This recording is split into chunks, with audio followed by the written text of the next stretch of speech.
against us. You have a 3-game lead now on Riverside with 4 to go. You own their tiebreaker, so you're either a Riverside loss or a win away from clinching a tournament berth.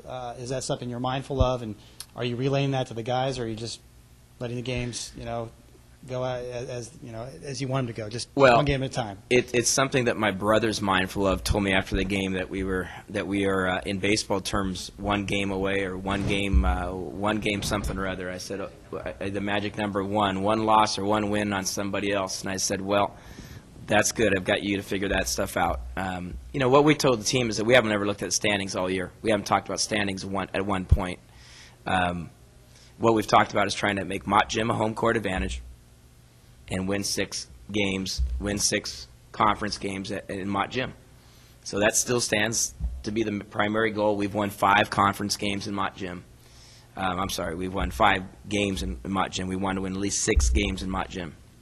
So if we'd be able to do that, that's one more victory for us, and I think that would end up taking care of, guaranteeing us a playoff position, so to speak. The thing that we did talk to the team about is having respect and due process to the number 1 team, and the number 1 team has been identified as Pacific, and they beat us twice. They're 2-0 over us. I said, so you have to tip your hat to them, say they beat us on our court and they beat us on their court. Number 2 team is Santa Barbara. They beat us on their court handily. We have a chance later on to get back to them. So if a team sweeps you, you got to look at them standing and say, you're a better team than us right now. And vice versa, if we want to get out of the cellar, we need to sweep somebody else. I said, we have never swept anybody. And so our theme going into the game was basically, if we want to believe that we're a playoff team, we have to sweep somebody. And so fortunately, that opportunity was the double overtime game against Riverside. But the opportunity is in front of us with Northridge. So if we truly want to put any separation between us going to a tournament and not going to a tournament, we have to find somebody that we sweep. So that's kind of the basic. And everybody else, you look at it on the calendar right now, where we split with Davis, we split with Long Beach State. And so you look at the middle of the pack, you say, okay, flip-flop, splits. Okay, this team's got us, and they're top of it. Now we've got to get somebody. We got to go ahead and sweep somebody else. If somebody has swept us, we need to sweep somebody else. So it's an opportunity to sweep somebody and put us distance between us in playoff position. And so you're looking really good to go to the tournament. So if we assume that, you guys have a real opportunity to not only just do that, but to get one of those, buys, I guess, into the first round buy. Because there's that pack at 6-6. Yeah.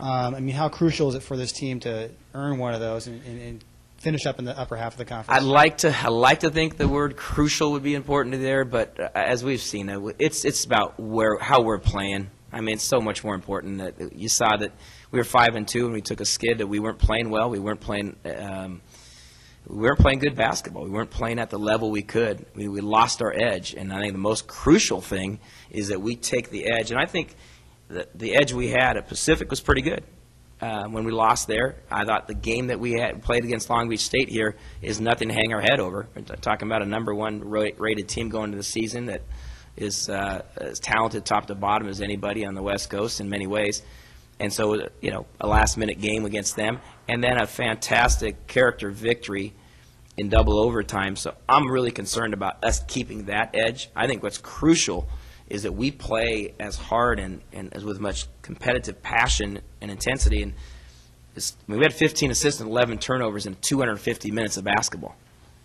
That, to me, is what's crucial, is that if we play well for the next 2 weeks, that we take care of the basketball and we play that defensive intensity. That's my biggest concern, whether we're taking a team that's playing well into the Big West tournament. If we're fortunate to get the magic number and be into the Big West tournament, then I want to have a team that we feel as students, as the community, as media, that, hey, that's a team that's playing well. They're playing hard. They're playing together. They're playing their best basketball in late February. In March Madness is that you're going into March with some energy and some enthusiasm, some optimism that says your team is hitting its stride right now. I think every team's going to take that point that you got to recalculate it, and hopefully we're clawing ourselves up out of that next spot. My last question, talk about, I know you don't want to look ahead, but since we won't see you, the Hawaii game. Yeah. that's such an interesting game for so many reasons. I mean, what are the travel plans first for you guys, just so we know? In terms of importance, I mean, you want to win it, obviously, but I mean, how are you going to enter that game, philosophy-wise, and do you fear any sort of, negative, repercussions just because of the travel and all that stuff with that game? Well, we've addressed a lot of that, and it's a very fair question because, first, we're going to stay here on Tuesday night and go to classes Wednesday, travel down later Wednesday after some morning classes to play the game at Northridge. We'll then stay in L.A. After the game and take actually Thursday off trying to address the fatigue factor. We'll spend some time in the hotel room doing a scouting report and doing study hall, and then catch a Thursday evening flight to Hawaii. So give the guys a full day of recovery, no practice, kind of address the academic and physical issues. Get to Hawaii late Thursday night, practice Friday, and get after it very hard, kind of get their legs back from the jet lag, 6-7 hours in a flight, in airports and that type of stuff. Play a game Saturday, and take all day traveling back Sunday. And I mean all day. I mean it's a good 12 to 14-hour trip by the time you go to the airport, 6 o'clock in the morning. Wait 2 hours, get on the flight, 6-7 hours. Remember, that's to L.A. And get the luggage, and then it's another three hours plus on Sunday. So we'll leave at 6 in the morning and get back to San Luis 8 o'clock Sunday night. So we're looking at 14 hours of travel back. So we'll probably come back Monday with a conditioning day to get our legs back into it, scouting.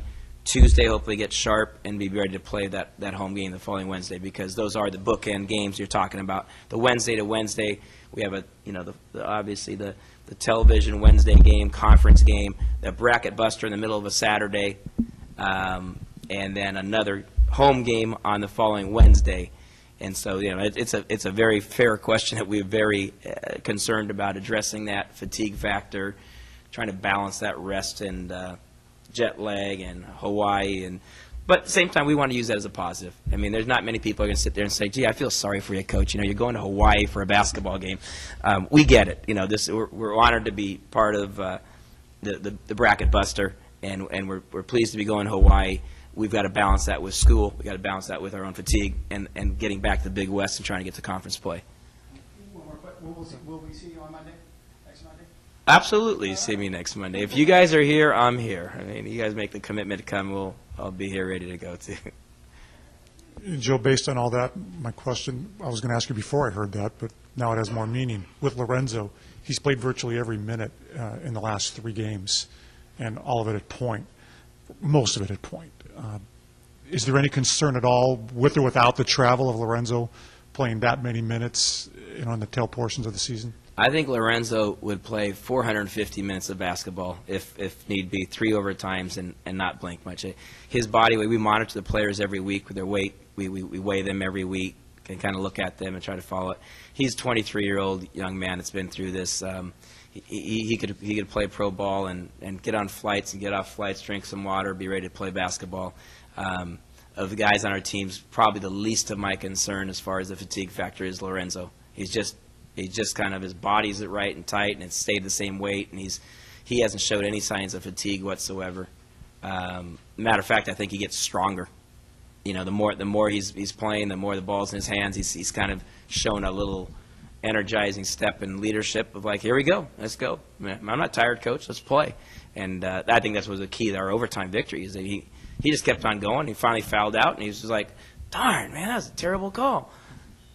And Kyle Ottister stepped right in and knocked down some plays. So I'm always a little more concerned about the young guys. That's where I think it hits most. The freshman, sophomore, whose bodies aren't as developed and they haven't been through this. But Lorenzo's our old goat on the squad, and he'll be fine.